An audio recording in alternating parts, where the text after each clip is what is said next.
Nah, assalamualaikum warahmatullahi wabarakatuh. Selamat berjumpa kembali ya di channel yang kita cintai ini. Saya akan melanjutkan cerita silat Wiro Sableng, Pendekar Kapak Maut Naga Geni 212, episode yang ke-45. Manusia Halilintar, bagian yang ketiga. Karya almarhum Bastian Tito. Selamat mendengarkan bagian yang ketiga. Raden Ayu Tambak Duwita menyeka air mata yang mengucur di kedua pipinya. Di hadapannya ada seorang lelaki tua tampak duduk dengan wajah muram. Ia adalah Ki Guru Sendang Bogayana, guru mengaji keluarga almarhum Rono Wikulo yang telah mengajar di situ selama lebih dari 10 tahun, yakni sejak Raden Patirono dan adiknya berusia sekitar 10 tahun. Setelah berdiam diri merenung beberapa lamanya, Ki Guru akhirnya berkata, "Jika betul semua apa yang Raden Ayu katakan, memang telah terjadi satu perubahan luar biasa atas putra Den Ayu." Tambak Duwita mengangguk. Sifatnya berubah sekali. Jiwanya seperti kosong dan kekosongan itu diselimuti oleh perasaan aneh. Lebih tepat kalau dikatakan sesuatu yang mengerikan. Perasaannya seperti tidak ada sama sekali, berganti dengan sikap penuh tega bahkan kejam. Dia membunuh si Belang, kucing kesayangan adiknya, memberhentikan tapak lodra, melukainya, bahkan hendak membunuh orang tua yang setia itu kalau saya tidak cepat mencegahnya. Saya khawatir ada hal-hal lain yang akan terjadi. Seisi rumah ini, termasuk saya, merasakan seperti tinggal di suatu tempat yang mengerikan. Saya sangat perlu bantuan Ki Guru. Saya mengerti Den Ayu. Saya merasa perlu untuk menemui Ki Dukun Tampak Reso, orang sakti yang katanya telah menyembuhkan dan menghidupkan putra Den Ayu itu. Sebenarnya bagi kita orang-orang beragama memang ada kepercayaan pada orang-orang beragama, ada kepercayaan pada orang-orang tertentu akan kemampuannya untuk menyembuhkan suatu penyakit. Namun untuk menghidupkan seseorang yang telah mati itu adalah satu hal yang tidak mungkin. Kenyataan itu terjadi pada anak saya, Ki Guru. Bagaimana saya tidak mempercayainya? Ki Guru Sendang mengusap-usap rambut tipis di bagian belakang kepalanya. Mungkin kehidupan yang dialami Raden Pati hanya suatu kehidupan semu yang sama sekali tidak ada sangkut pautnya dengan kehidupan masa lalunya. Itu sebenarnya dia memiliki sifat yang sangat berbeda, kalau tidak mau dikatakan aneh. Sebelum menemui kedukun Tambak Reso, saya kira saya harus bicara dengan Den Ayu itu terlebih dahulu. Itu yang saya inginkan, Ki Guru. Makin cepat makin baik. Saya akan mengatur pertemuan itu sekarang juga. Aku tidak ingin bertemu apalagi bicara dengan guru agama itu, berkata Patirono pada ibunya sambil naik ke punggung kuda. Pagi itu seperti biasa dia akan berangkat ke tepi pantai guna melatih ilmu silat dan pukulan saktinya di sebuah teluk yang sepi. "Tapi anakku, ini penting sekali untuk masa depanmu." Patirono tersenyum mendengar ucapan ibunya itu lalu berkata, "Masa depanku tidak ditentukan oleh guru agama itu. Tapi jika ibu memaksa, suruh dia mengikutiku di teluk. Aku akan bicara dengan dia di sana. Kau menyuruh Ki Guru ke sana menemuimu, sungguh tidak pantas anakku." Yang dinamakan kesopanan itu adalah tingkah laku palsu untuk menutupi kebobrokan seseorang. Guru agama itu tidak lebih mulia dariku. Jika dia memang ingin bicara, silahkan datang ke teluk. Kalau tak sudi, peduli setan. Habis berkata begitu, Patirono menggebrak tali kekang kudanya. Binatang itu melompat dan meninggalkan si ibu sendirian di halaman samping rumah besar. Untuk beberapa lamanya, Tambak Duwita tertegak di tempat itu. Akhirnya dengan langkah gontai dia masuk ke dalam rumah. Meskipun masih pagi, namun udara di pantai terasa terik.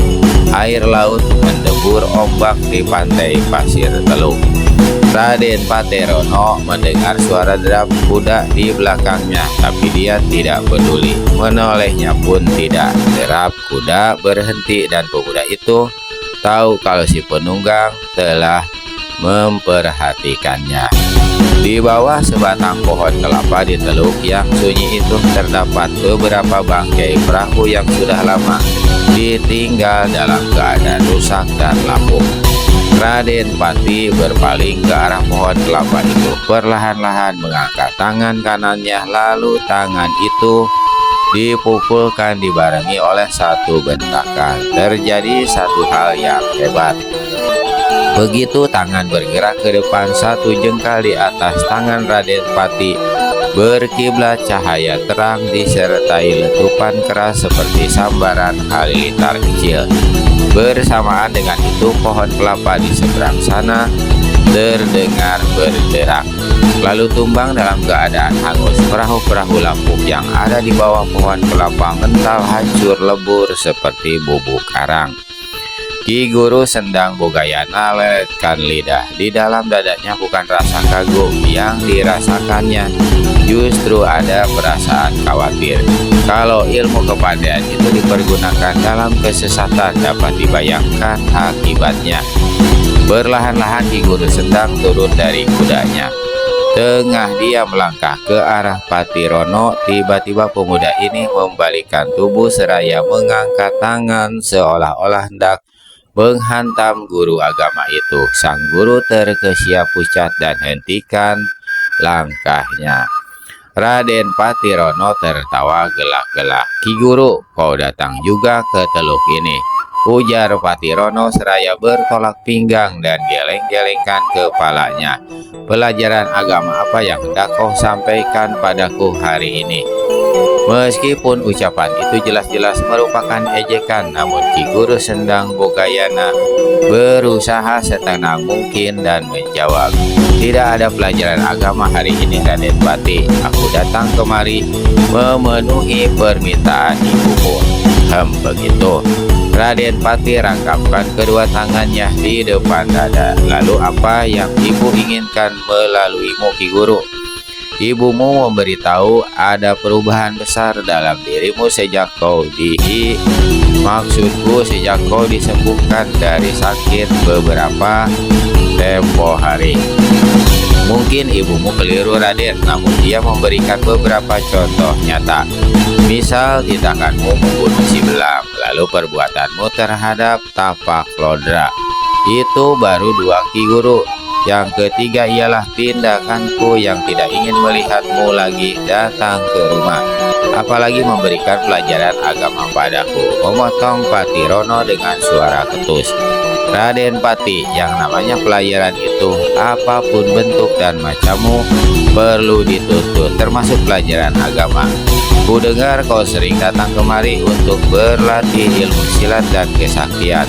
Aku saksikan sendiri tadi kau menjajal pukulan sakti itu.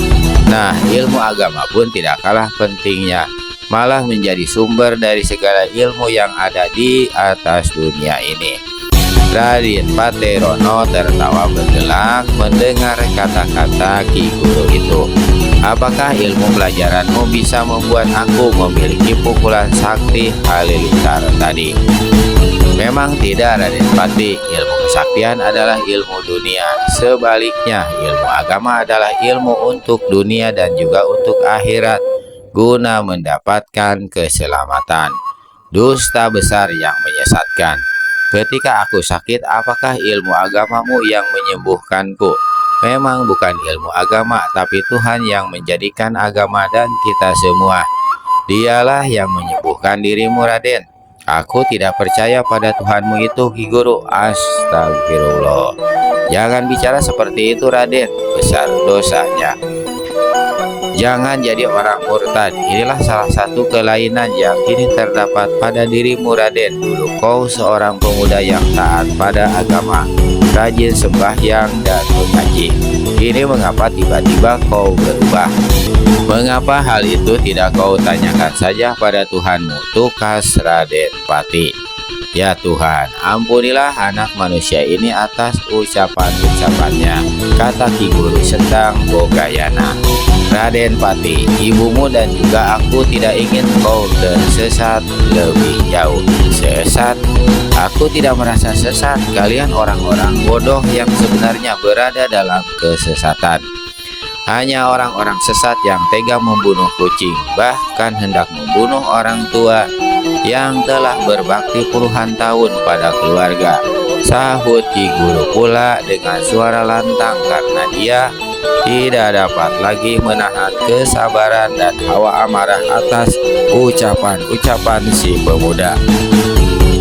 Rahang Raden Pati tampak mendukung. Kedua bola matanya yang berwarna kelabu membersihkan sinar aneh menggidikan. Dia maju mendekati Ki Guru. Yang didekati tetap tegak di tempatnya. Jika kau menganggap aku manusia sesat, tidak jadi apa. Karena itulah saat ini aku tidak merasa bersalah jika harus membunuhmu. Raden, ingat, aku ini gurumu yang ingin menolong dan menyelamatkan dirimu, teriak Ki Guru Sendang Bogayana ketika dilihatnya anak muridnya itu mengangkat tangan kanan sambil tertawa bergelak. Jangan bunuh diriku, Raden. Ingat, Raden, teriak Ki Guru pula kini seraya melangkah mundur. Gelak Patirono semakin keras. Tiba-tiba dia pukulkan tangan kanannya ke depan. Terdengar suara letupan keras disertai kiblatan cahaya terang. Lalu serangkum angin keras dan luar biasa panasnya menderu. Ki Guru Sendang Bogayana terdengar terpekik. Tubuhnya mencelat mental ketika tubuh itu tercampak di atas pasir. Bentuknya tidak seperti tubuh manusia lagi, berubah menjadi seonggok benda hangus, gosong, dan hitam serta mengepulkan asap berbau sangi. Gombong Pangestu memacu kudanya dengan kencang, mengikuti pendekar 212 Wiro Sableng yang menunggangi seekor kuda coklat di sebelah depan. Tiba-tiba Wiro menarik tali kekang kudanya kuat-kuat. Binatang itu meringkik keras seraya angkat kedua kaki depannya tinggi-tinggi. Gombong Pangestu, orang tua tokoh silat istana, terkejut dan buru-buru hentikan kudanya. Ada apa? Tanya Gombong Pangestu. Murid Sinto Gendeng menunjuk ke depan, di mana menggeletak sesosok tubuh di tengah jalan. Tak sudah mati, entah hanya pingsan. Sosok tubuh ini hampir saja diterjang kaki kuda kalau Wiro tidak lekas menghentikan tunggangannya. Wiro dan Gombong Pangestu sama-sama berjongkok dan balikan orang yang tergeletak di tengah jalan itu. Ternyata seorang tua yang berada dalam keadaan meregang nyawa. Tangan kanannya tampak hitam pekat sebastas pergelangan. Kedua matanya terpejam. Dari mulutnya terdengar suara rintihan halus.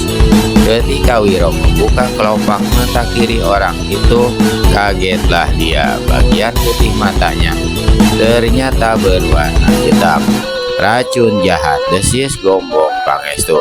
Lalu dia cepat menotok 4 jalan darah di tubuh orang itu. Sambil memperhatikan wajah orang, dia berkata, "Aku rasa-rasanya pernah melihat orang ini sebelumnya. Dia pernah muncul di keraton beberapa kali. Ah, siapa dia ini? Kurasa jiwanya tak bisa diselamatkan. Yang bisa kita lakukan menunda kematiannya beberapa saat, lalu berusaha mendapatkan keterangan apa yang terjadi atas dirinya," berkata Wiro. "Jika memang tidak bisa ditolong, mengapa menyiksa dirinya dan berusaha meminta keterangan?" kata Gombong Pangestu pula. "Aku punya firasat. Jangan-jangan orang ini ada sangkut pautnya dengan masalah yang tengah kita selidiki. Bukankah tempat ini terletak di antara pantai utara dan hutan tempat diduga menjadi kediaman Ki Dukun Tampak Reso itu? Gombong Pangestu memandang berkeliling. Mungkin betul juga ucapanmu. Jika kau hendak melakukan sesuatu, lekas laksanakan, jangan sampai dia keburu mati. Wiro lantas menambahkan beberapa totokan di tubuh orang yang tergeletak di tengah jalan itu, yang bukan lain adalah Tapak Lodra. Lalu dia memijit kedua ibu jari kaki Tapak Lodra dengan tangan kiri kanan. Perlahan-lahan pendekar ini kerahkan tenaga dalam panas melalui kedua tangannya. Mendadak dia terpental 2 langkah dan jatuh duduk terjengkang. Mukanya tampak merah. "Ada apa?" tanya Gombong Pangestu keheranan. "Aneh, tenaga dalamku seperti didorong dan menghantam diriku sendiri. Ada rasa panas membersit." Wiro menjawab sambil garuk-garuk kepala. Gombong Pangestu merenung sejenak. "Coba kau alirkan tenaga dalam dingin," katanya sesaat kemudian. Wiro kembali memijit kedua ibu jari Tapak Lodra. Kalau tadi dia mengerahkan tenaga dalam panas, maka kini dicobanya mengalirkan tenaga dalam dingin. Tidak terjadi apa-apa. Malah sesaat kemudian terdengar rintihan orang itu menjadi lebih keras. Wiro kerahkan tenaga dalam penuh. Lalu dia mulai menepuk-nepuk wajah orang dan dekatkan mulutnya ke telinga kanan Tapak Lodra. "Orang tua, lekas katakan apa yang terjadi pada dirimu." Orang yang ditanya mengerang panjang. "Siapa bertanya siapa?" terdengar jawabannya. "Jiwamu tak bisa ditolong lagi. Jadi jangan banyak tanya, beri saja keterangan. Siapa namamu?" Yang bertanya ini adalah Gombong Pangestu. "Aku tidak takut kematian. Yang aku takutkan ialah kalau memberikan keterangan pada manusia laknat kaki tangan Ki Dukun Tampak Reso atau bangsat bernama Raden Patirono." Gombong Pangestu dan Wiro Sableng saling berpandangan. "Hai, kau belum mengatakan siapa namamu, apa yang terjadi?" "Aku Tapak Lodra. Puluhan tahun mengabdi hanya berakhir pada kematian yang mengenaskan." Mendengar orang menyebut nama, terkejutlah Gombong Pangestu. Dia berseru keras, "Sahabatku Tapak Lodra, aku Gombong Pangestu. Bagaimana sampai kau mengalami nasib seperti ini? Bukankah kau bekerja pada keluarga almarhum hartawan Rono Wikulo di Losari?" Tapak Lodra mengerang panjang, baru bisa menjawab, Gombong, terima kasih Gusti Allah. Kalau aku mati ada seorang sahabat yang menyaksikan. Jadi tidak mati seperti anjing kuduk di tengah jalan. Gombong, nasibku sungguh buruk di akhir hayat. Aku..." Tapak Lodra batuk beberapa kali. Bersamaan dengan batuknya itu dia muntahkan darah berwarna hitam. Gombong Pangestu cepat seka darah yang mengotori bibir sahabatnya. "Kau benar, memang aku bekerja pada keluarga almarhum Rono Wikulo. Dia orang baik, tapi anaknya yang pernah mati lalu dihidupkan kembali oleh seorang dukun edan telah berubah menjadi iblis. Dialah yang mencelakaiku. Dia memiliki pukulan sakti aneh, ganas luar biasa." "Apakah dukun edan katamu itu adalah Ki Dukun Tampak Reso?" bertanya Wiro. Betul sekali. Dialah yang jadi pangkal bahala. Gombong sahabatku, kau harus menolong janda almarhum Raden Mas Rono Wikulo itu. Ki Dukun keparat itu hendak menguasai dirinya. Dia memaksa memperistrikan perempuan itu, tapi hati-hati terhadap si Patirono. Dia manusia yang dihidupkan kembali sebagai iblis. Kau tahu di mana tempat kediaman dukun sakti itu? Bertanya pendekar 212. Tapak Lodra batuk-batuk beberapa kali. Dari mulutnya semakin banyak darah yang keluar. Saat itu dadanya mendenyut menyesak. Lidahnya mulai keluh, tanda ajalnya segera putus beberapa saat lagi.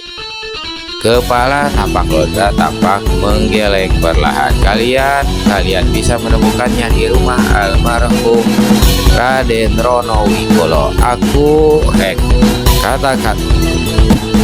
Kata-kata tapak lodra hanya sampai di situ. Dari tenggorokannya keluar suara seperti tercekik. Nyawanya putus sudah. Raden Ayu tampak Dwita terkejut sekali ketika dia memergoki pelayan perempuan berusia 16 tahun itu menuruni tangga dari tingkat atas dengan tergopoh-gopoh.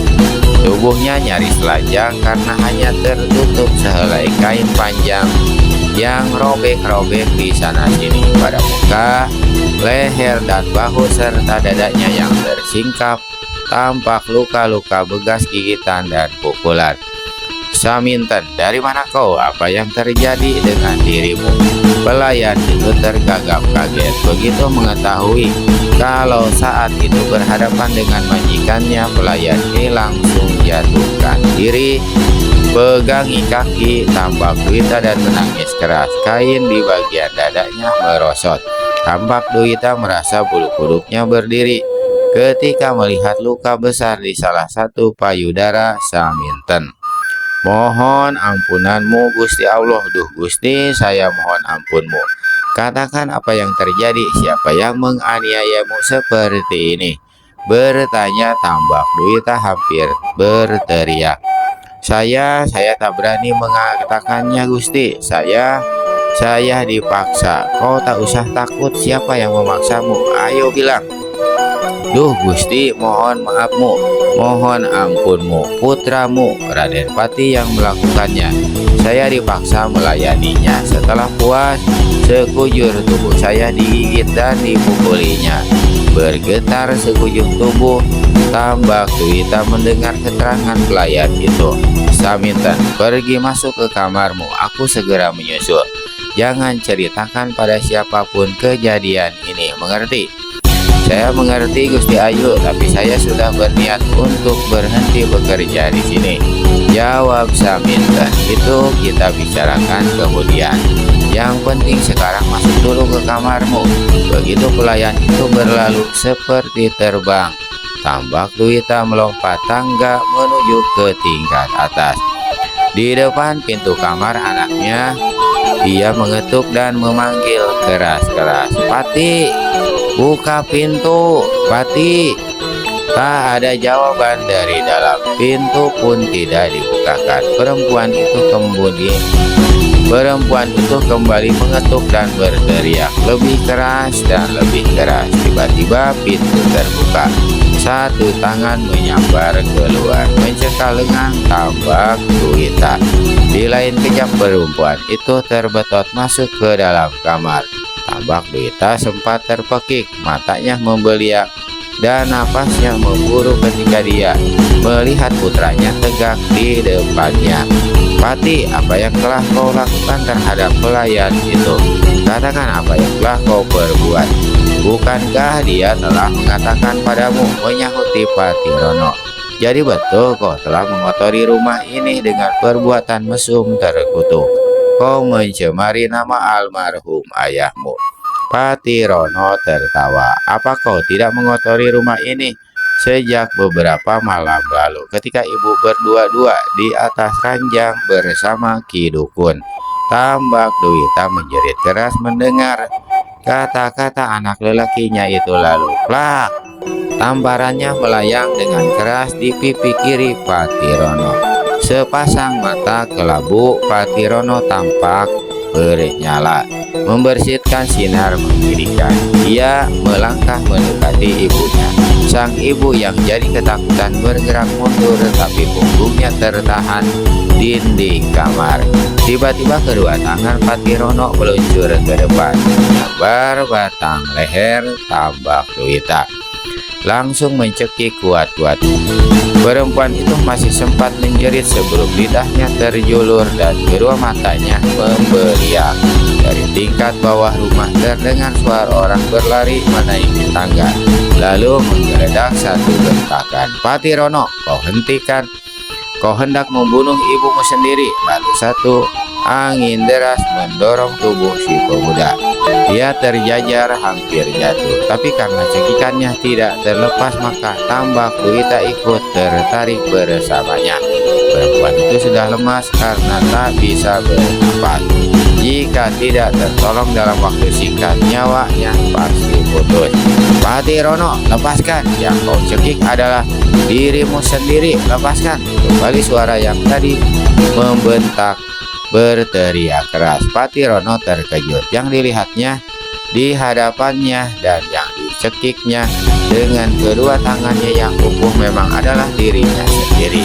Dan dia merasakan lehernya sakit sekali, sulit bernapas, serta mentah dia lemparkan tubuh di depannya itu.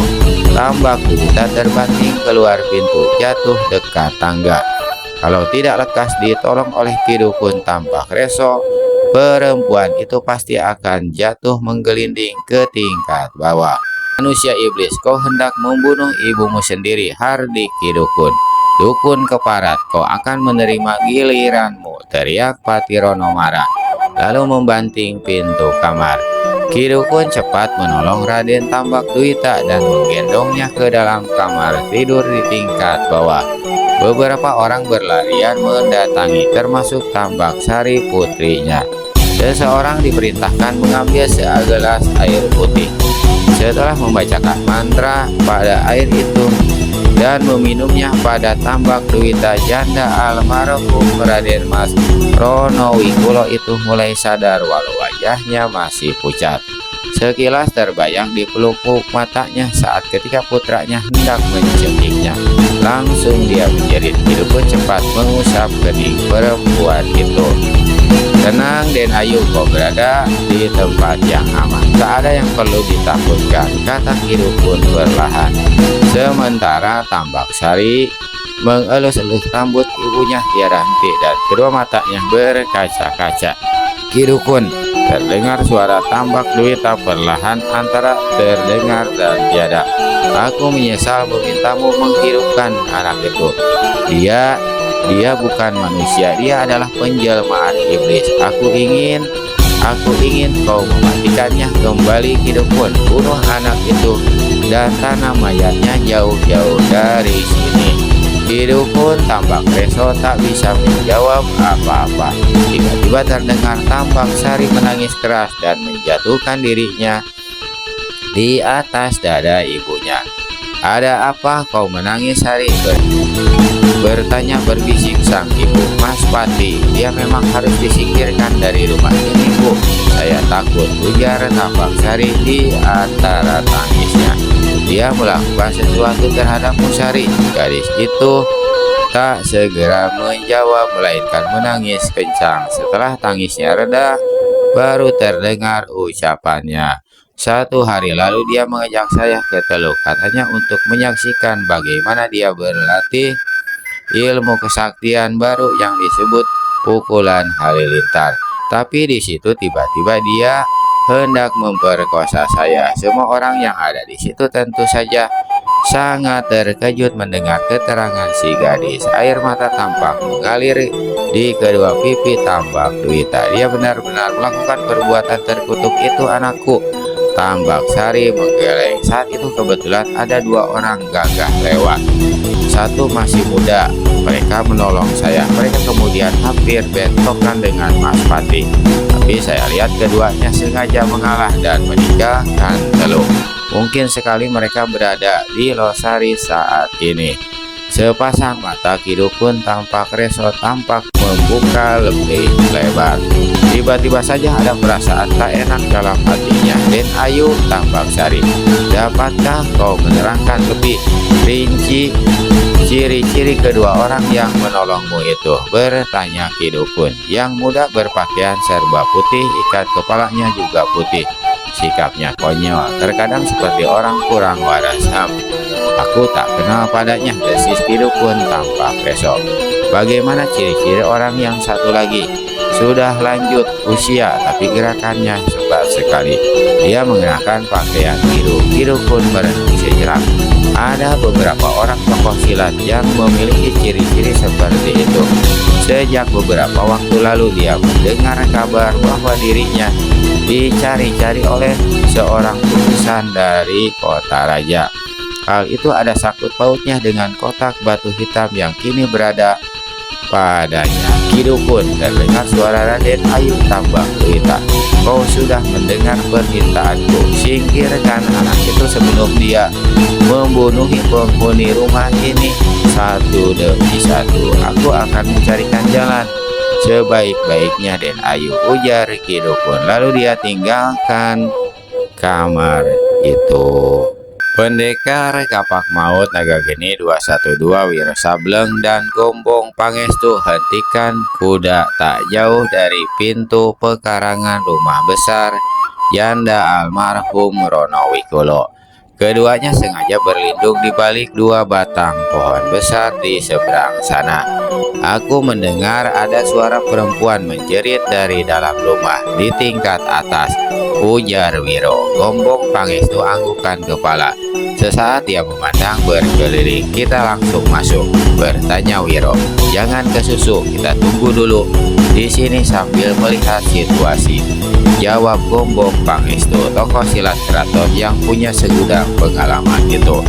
Suara jeritan yang tadi mereka dengar adalah jeritan Raden Ayu Tambak Tuwita ketika dicekik oleh Pati Rono. Aku berharap sesuai keterangan Tapak Lodra, manusia bernama Kidukun Tambak Reso itu ada di tempat ini. Aku punya firasat dia memang ada di sini, sahut Wiro seraya garuk-garuk kepala. Sebelum kita berhadapan dengan dukun sakti itu, ada beberapa hal yang harus kau ingat baik-baik, pendekar muda. Tambak Reso adalah dukun yang sebenarnya mengandalkan pada ilmu sihir. Karena itu, jika berhadapan jangan terlalu memandang ke arah kedua matanya dan sekali-kali jangan mendengar apa yang dikatakannya. Jika dia mengatakan lihat ular, maka kau benar-benar akan melihat ular. Kecuali jika kau tidak memperdulikan, maka mantra sihirnya tidak akan jadi. Kita harus mengusahakan mendapatkan batu mustika Kencono Sukmo itu dari tangannya secara baik-baik. Kalau tidak bisa, dengan jalan membunuhnya pun tak jadi apa. Menurut darah baju kuning yang kita tolong di Teluk tempo hari, kakak laki-lakinya itu tinggal serumah di tempat ini. Apakah kita masih akan mengalah lagi seperti sehari lalu karena dia menyerang kita di Teluk? Ini memang satu masalah baru bagi kita. Aku melihat ada keanehan pada diri pemuda itu. Pandangan matanya seperti iblis dan wajahnya seperti setan. Dirinya seolah-olah menyimpan satu rahasia yang dahsyat. Dan kedahsyatan itu tercium sebagai maut di hidupku. Bagiku dia adalah seorang manusia segala bejat. Kalau tidak, masakan tega hendak merusak kehormatan adik sendiri, ujar Wiro pula. Bejat atau bukan, yang pasti kita harus berhati-hati setiap saat dia muncul. Ingat penjelasan Tapak Lodra.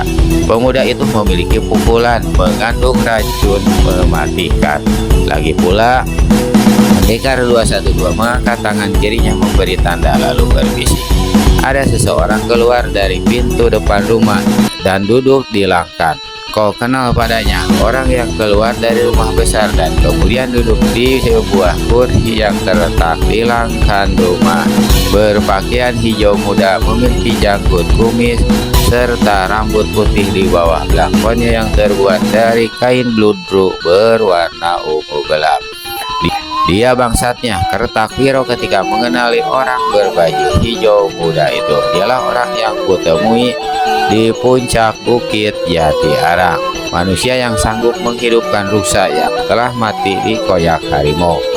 Pak Tua Gombong Pangestu, orang itu adalah Kidukun Tambak Reso yang kita cari-cari.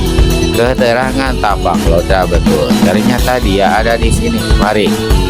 Gombong Pangestu keluar dari balik pohon besar, menyeberangi jalan dan memasuki halaman depan rumah kediaman almarhum Rono Wikulo. Pendekar 212 Wiro Sableng mengikuti dari belakang.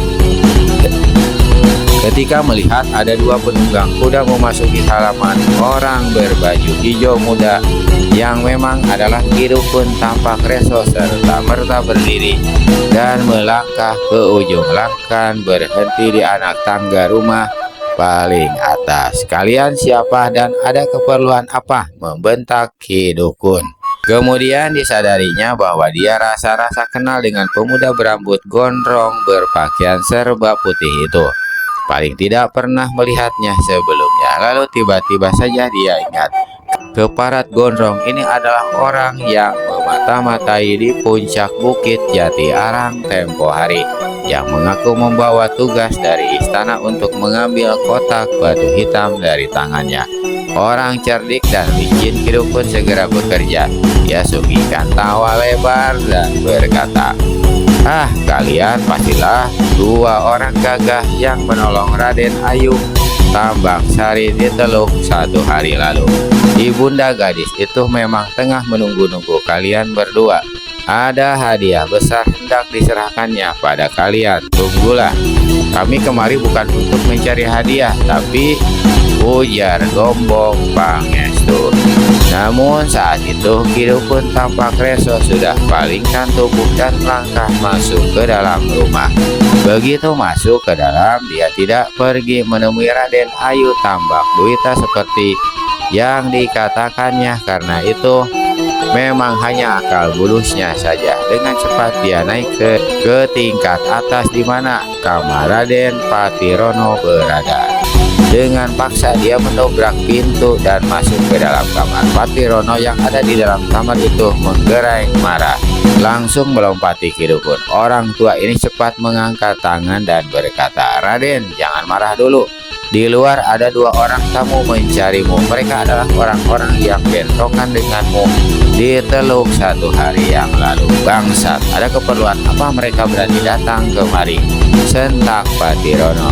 "Mereka bilang urusan di Teluk belum selesai. Mereka sengaja datang menantangmu untuk menjajal ilmu pukulan halilintar yang kau miliki.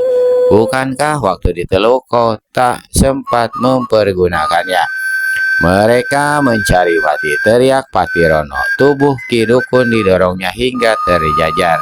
2 kali bergerak saja dia sudah berada di tingkat bawah, langsung lari ke bagian depan rumah. Ki Dukun tampak reso menyeringai. Manusia tolol," katanya.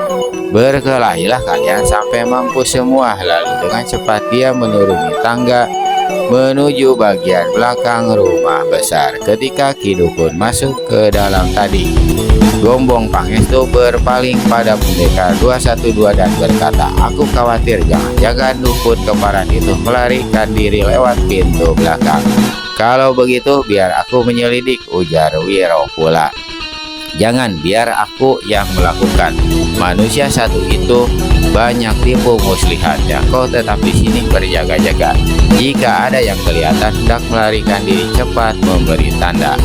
Wiro mengangguk. Gombong Pangestu memacu kudanya melewati halaman samping, terus menuju bagian belakang rumah. Dia sampai dekat sebuah bangunan kecil tepat pada saat Ki Dukun tampak reso melompat naik ke punggung seekor kuda dan membedah binatang itu menuju pintu belakang. "Ki Dukun, sampean mau lari kemana?" seru Gombong Pangestu. Kudanya dipacu ke samping kuda Ki Dukun. Sesaat kemudian tampak tubuhnya melesat di udara, langsung menubruk dan merangkul tubuh Ki Dukun. Kedua orang tua itu sama-sama jatuh ke tanah. Ki Dukun bangkit terlebih dulu. Begitu berdiri, dia langsung kirimkan tendangan ke kepala Gombong Pangestu.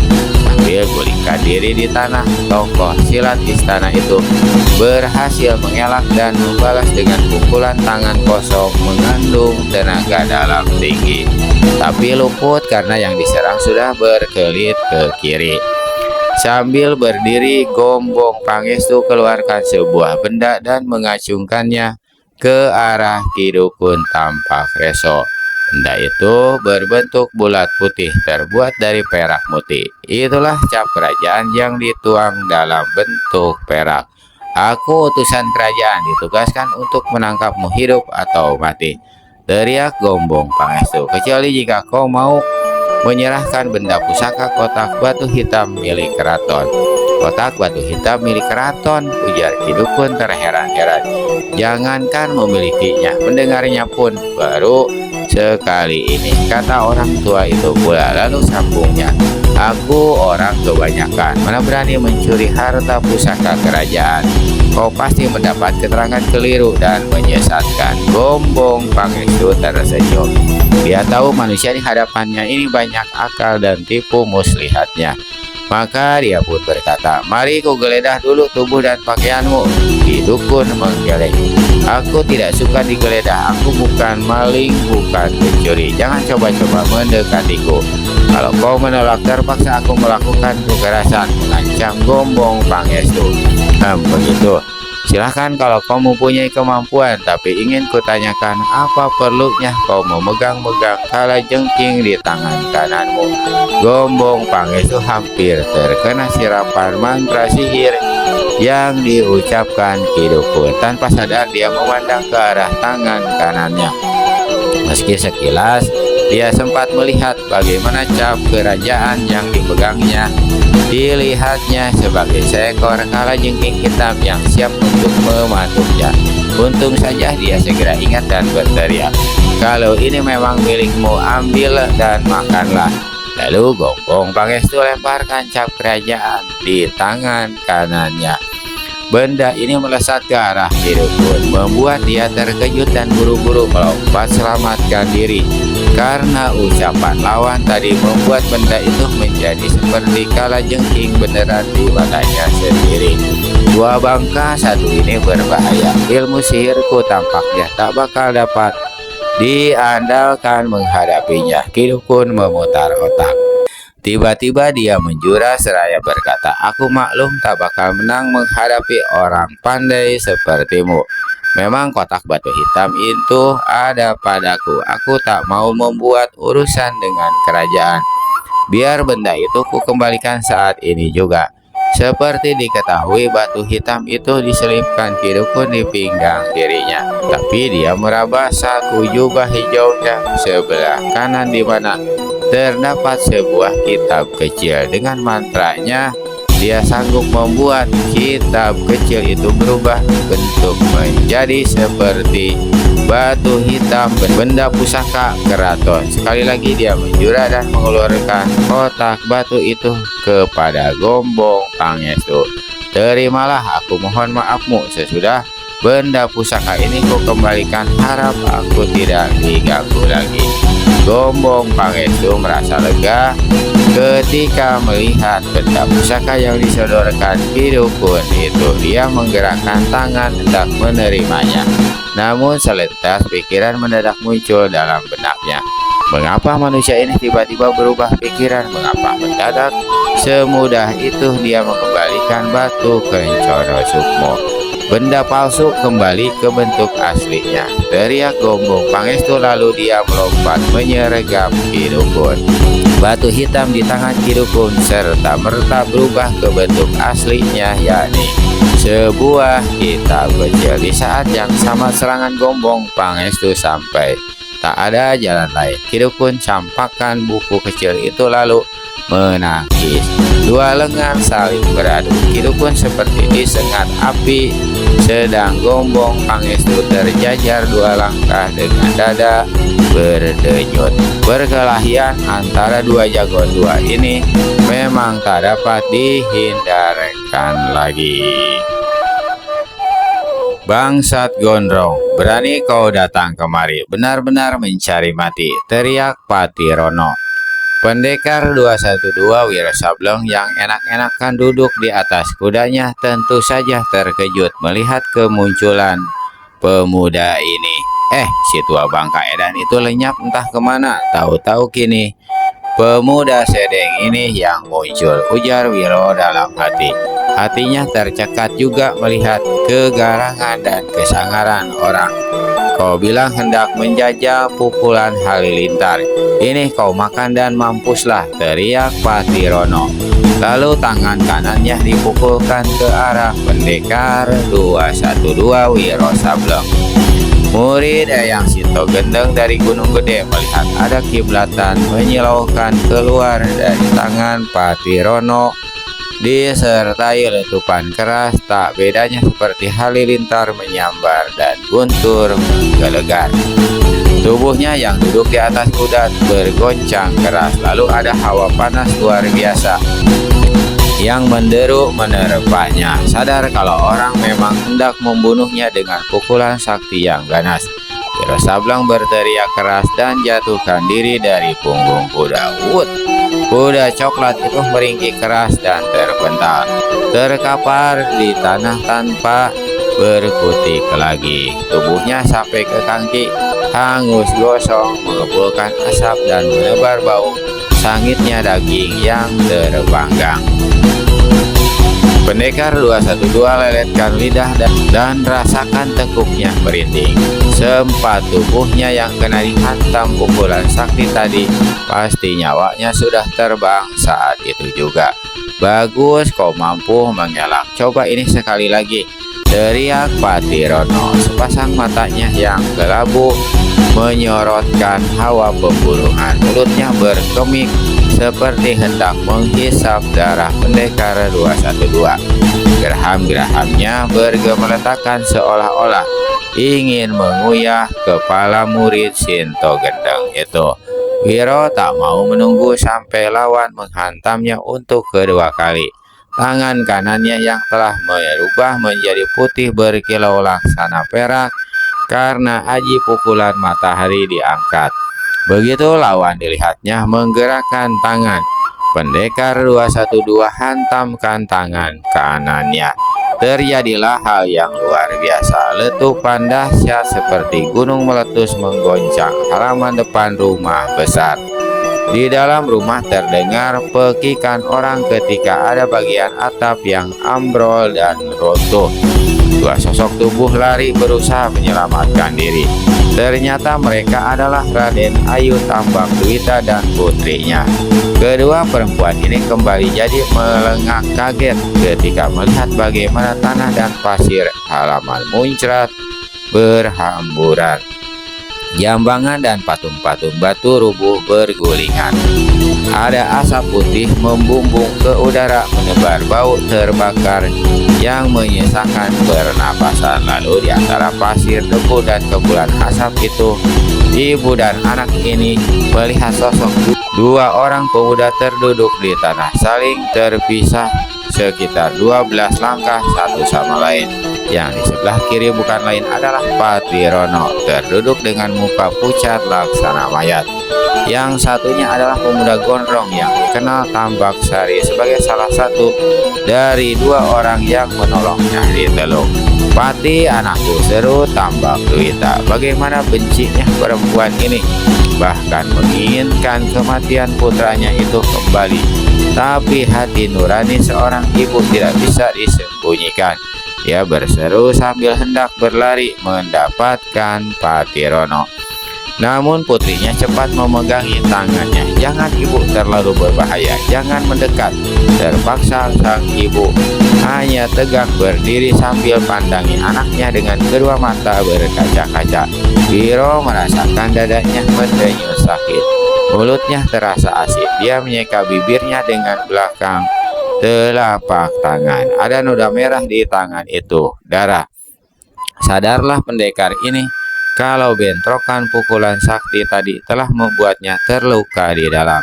Dan di hadapannya dilihatnya Patirono tegak sambil menyeringai. Tangan kanannya diangkat kembali, siap untuk melepaskan pukulan halilintar.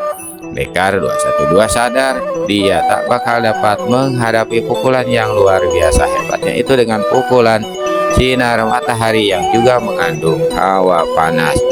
Dan pasti akan sia-sia jika dia berusaha menghadapi dengan pukulan kunyuk, melempar buah, atau orang gila menggebuk lalat, ataupun bertahan dengan pukulan benteng topan melanda samudra.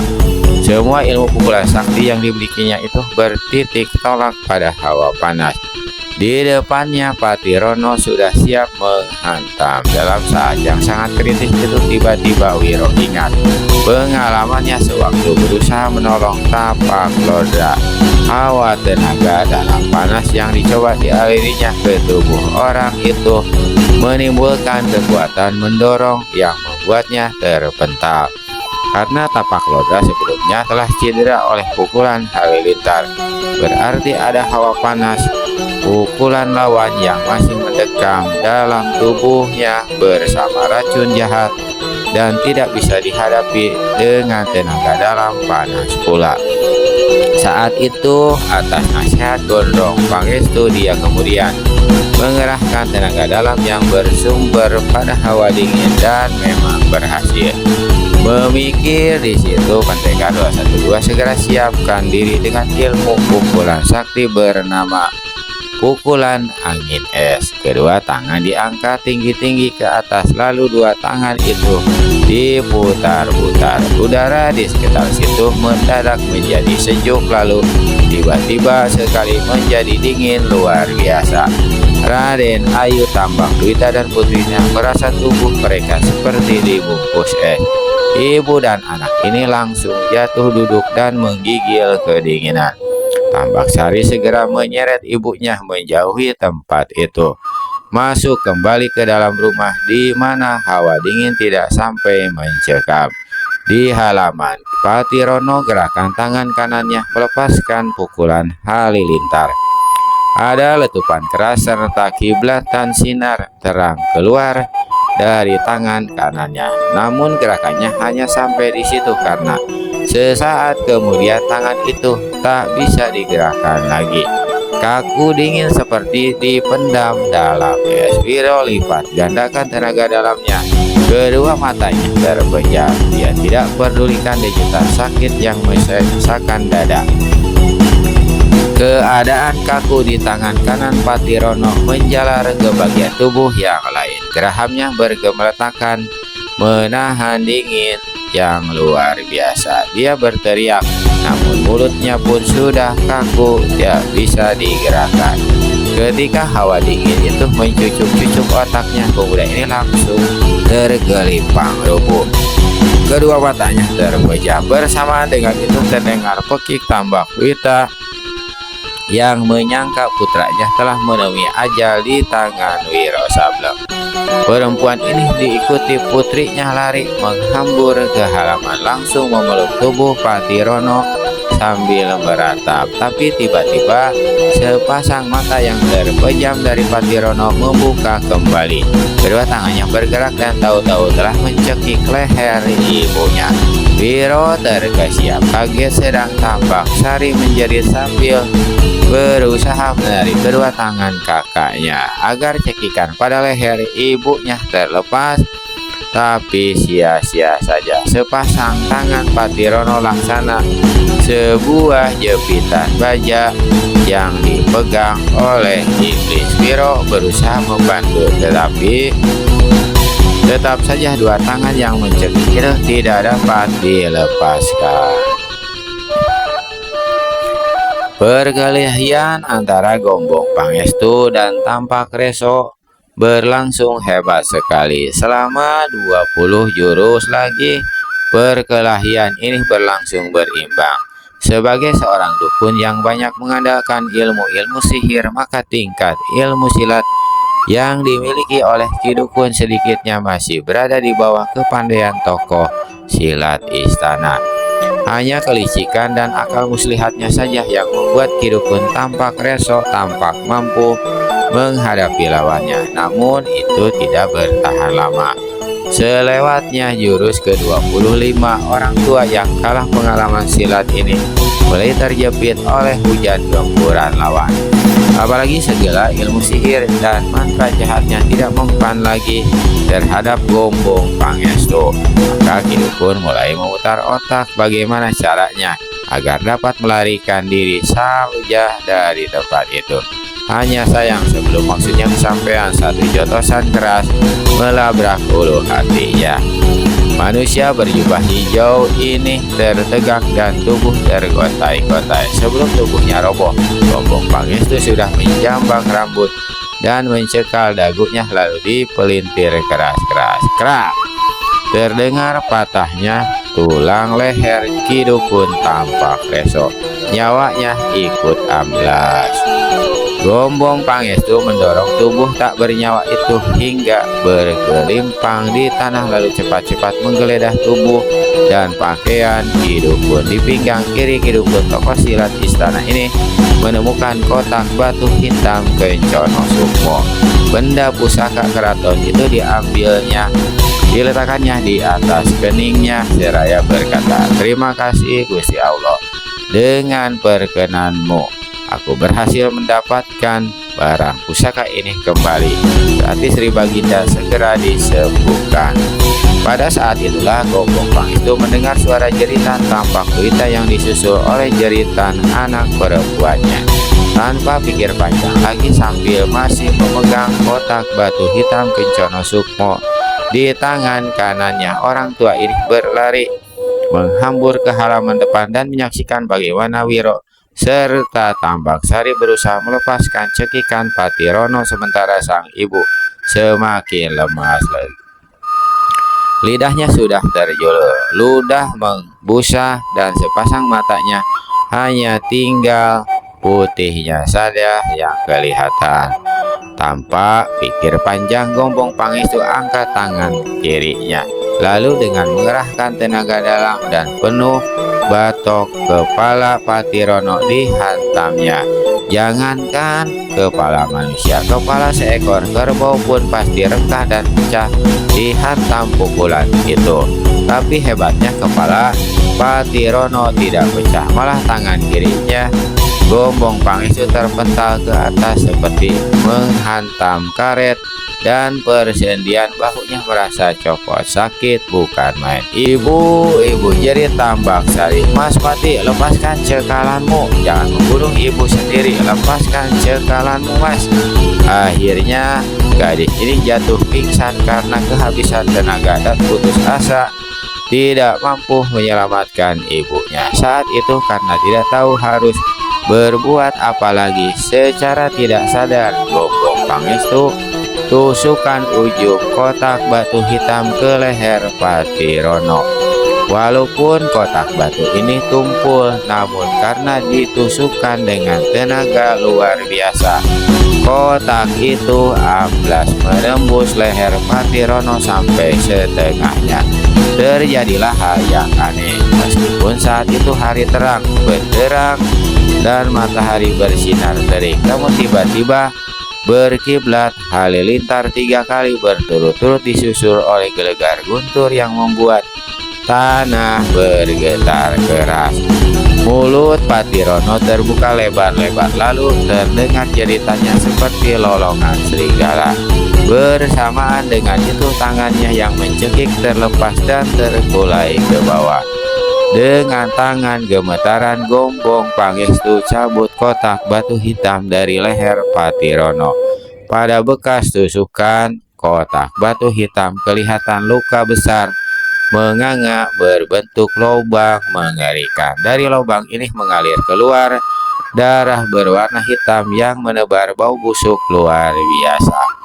Tambak Sari menarik tubuh ibunya, mengguncang-guncangnya dengan keras, lalu menepuk-nepuk wajah perempuan itu sambil berseru memanggil, "Ibu, ibu." Namun sang ibu tidak menjawab, bahkan tidak mendengar lagi ratap tangis putrinya itu, karena rohnya telah meninggalkan jasad kasarnya, mati di tangan putranya sendiri.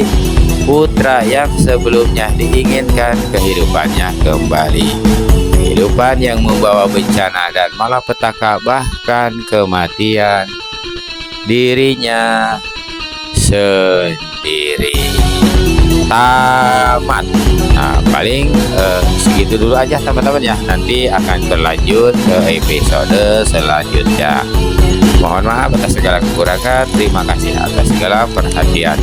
Wabillahi taufiq wal hidayah. Wassalamualaikum warahmatullahi wabarakatuh.